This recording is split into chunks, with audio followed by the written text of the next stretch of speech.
তুমি কি ভেবেছ তোমার জীবনে যা হচ্ছে সব খারাপ, নাকি এটা আল্লাহর সেরা পরিকল্পনা? কখনো কি মনে হয়েছে তোমার জীবনে যা কিছু হচ্ছে সব উল্টো যাচ্ছে? যার জন্য পরিশ্রম করছো সেটা হাতছাড়া হয়ে যাচ্ছে। যাকে ভালোবেসেছিলে সে দূরে চলে গেছে। যে চাকরিটা চেয়েছিলে সেটা পাইনি। তুমি হয়তো ভাবছো, আল্লাহ কি আমাকে ভুলে গেছেন? কিন্তু না, আল্লাহ কাউকে ভুলে যান না। আল্লাহর পরিকল্পনা সব সময় নিখুঁত, শুধু আমরা তা সময় মতো বুঝতে পারি না। দেখো, আমাদের চোখে শুধু আজকের দিনটা দেখা যায়, কিন্তু আল্লাহ দেখেন আগামী বছর, আগামী 10 বছর, এমনকি তোমার মৃত্যুর পর পর্যন্ত। তুমি এখন যে কষ্টে আছো, হয়তো সেটাই তোমাকে ভবিষ্যতের বিপদ থেকে বাঁচিয়ে রাখছে। তুমি এখন যে মানুষটাকে হারিয়েছ, হয়তো আল্লাহ তোমাকে ভুল মানুষের হাত থেকে মুক্ত করে দিয়েছেন। আমরা মানুষ হিসেবে তাড়াহুড়ো করি। আমরা চাই দোয়া করলাম আজ, কবুল হোক কাল। কষ্ট এলো, শেষ হোক সঙ্গে সঙ্গে। কিন্তু আল্লাহ বলেন, আমি জানি তোমরা জানো না। অর্থাৎ আল্লাহর জ্ঞান অসীম। তুমি যে জিনিসটাকে খারাপ মনে করছো, সেখানে হয়তো লুকানো আছে তোমার জন্য সবচেয়ে বড় কল্যাণ। একটা উদাহরণ দেই। ধরে নাও, তুমি একটা চাকরি পেতে খুব চেষ্টা করেছিলে।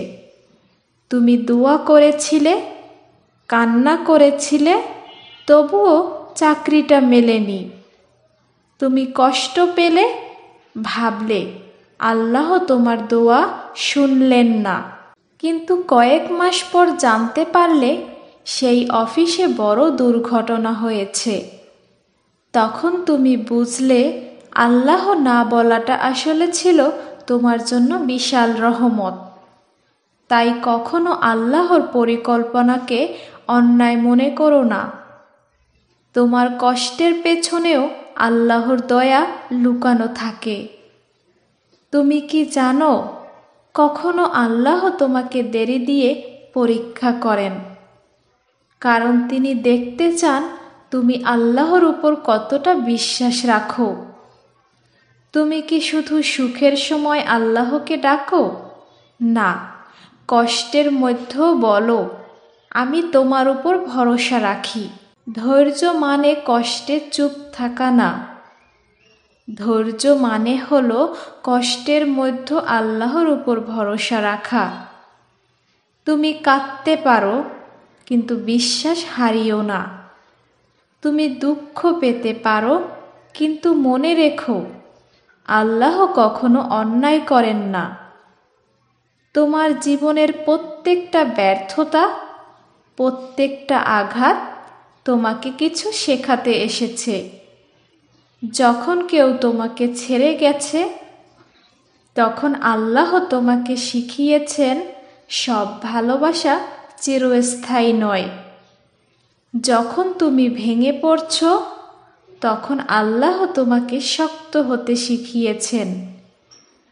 যখন তুমি হারিয়েছ, তখন আল্লাহ তোমাকে শিখিয়েছে সব কিছু হাতে থাকে না, কিন্তু আল্লাহ থাকেন। যখন আল্লাহ কিছু কেড়ে নেন, তিনি খালি হাতে রাখেন না, তিনি বদলে দেন।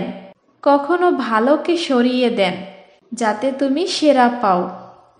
তাই কখনো নিজের জীবনের ঘটনাকে ছোট করে দেখো না। আল্লাহর পরিকল্পনা হচ্ছে তোমার জীবনের মানচিত্র। তুমি কেবল এক টুকরো অংশ দেখছো, কিন্তু আল্লাহ দেখছেন পুরো পথটা। এখন চলো শেখা যাক 3টি জিনিস, যেগুলো জানলে তুমি বুঝবে আল্লাহর পরিকল্পনা কেমন কাজ করে। নাম্বার 1, ধৈর্য। ধৈর্য মানে অপেক্ষা করা নয়, বরং অপেক্ষার মাঝেও আশা না হারানো। নিশ্চয় আল্লাহ ধৈর্যশীলদের সাথে আছেন। তুমি যদি কষ্টের সময় আল্লাহর নাম মনে রাখো, সেটাই হচ্ছে তাকওয়া। নাম্বার 2, বিশ্বাস। মানে তুমি তোমার সর্বোচ্চ চেষ্টা করবে, তারপর ফলাফল আল্লাহর হাতে ছেড়ে দেবে। তুমি বীজ বপন করবে, কিন্তু ফল আসবে কখন সেটা আল্লাহর নির্ধারণ করবেন। নাম্বার 3, শুকর। যখন তুমি বলো আলহামদুলিল্লাহ, তখন তুমি আল্লাহর অনুগ্রহকে বাড়িয়ে দাও। আল্লাহ বলেন, যদি তোমরা কৃতজ্ঞ হও, আমি আরও বাড়িয়ে দেব। তুমি আজ যে ছোট সুখগুলো পাচ্ছ, সেইগুলো আল্লাহর পরিকল্পনার অংশ। তাই যদি আজ তোমার জীবন কঠিন লাগে, মনে রেখো, আল্লাহ তোমাকে শাস্তি দিচ্ছেন না, বরং গড়ে তুলছেন। তুমি আজ কাঁদছ, কারণ আল্লাহ তোমাকে এমন কিছু শেখাচ্ছেন যা সুখ শেখাতে পারবে না। যখন কোনো দরজা বন্ধ হয়ে যায়, আল্লাহ জানেন এই দরজা তোমার ক্ষতি করত। তুমি শুধু ধৈর্য ধরো, বিশ্বাস রাখো। একদিন সেই দরজার বদলে এমন এক জানালা খুলবে, যেখানে আলো ঢুকবে ঠিক তখন, যখন তুমি সবচেয়ে বেশি অন্ধকারে ছিলে। মনে রেখো, আল্লাহ কখনো ভুল করেন না। ভুল হয় আমাদের তাড়াহুড়োয়। তুমি যদি এখন বুঝতে না পারো, চিন্তা করো না। একদিন পিছনে তাকিয়ে বলবে, আলহামদুলিল্লাহ, আল্লাহ যা করেছেন সেটাই ছিল আমাদের জীবনের সেরা পরিকল্পনা। তুমি কি জানো, যখন আল্লাহ তোমাকে কোনো কিছু থেকে বঞ্চিত করেন, তখন সেটাই হয় তোমার জন্য এক আশীর্বাদ। আমরা বুঝতে পারি না, কিন্তু আল্লাহ জানেন। যদি তুমি ওই জিনিসটা পেতে, হয়তো সেটা তোমার দুনিয়া বা আখিরাত দুইটাই নষ্ট করে দিত। তুমি ভাবছো আমি যা চাই তাই পাচ্ছি না, কিন্তু আল্লাহ ভাবছেন, আমি তোমাকে আরো ভালো কিছু দিতে চাই, একটু অপেক্ষা করো। এই অপেক্ষাটাই হচ্ছে পরীক্ষা। এই অপেক্ষায় আল্লাহ দেখেন তুমি কৃতজ্ঞ থাকো কিনা, তুমি তার উপর ভরসা রাখো কিনা। কখনো কখনো আল্লাহ তোমাকে একা করে দেন, কারণ তিনি চান তুমি তার দিকে ফিরো। তুমি যে ভালোবাসার জন্য মানুষকে ধরেছিলে, আল্লাহ চায় তুমি সেই ভালোবাসা তার কাছে পাও। তুমি যে আশার জন্য দুনিয়ার দিকে তাকিয়েছিলে, আল্লাহ চায় তুমি সেই আশাটা তার দিকেই রাখো। আর যখন তুমি সত্যি আল্লাহর উপর ভরসা রাখো, তখন তোমার মন শান্ত হয়ে যায়। তখন তুমি আর কষ্টকে কষ্ট মনে করো না, বরং বলো, আল্লাহ নিশ্চয়ই কিছু ভালো রাখছেন আমার জন্য।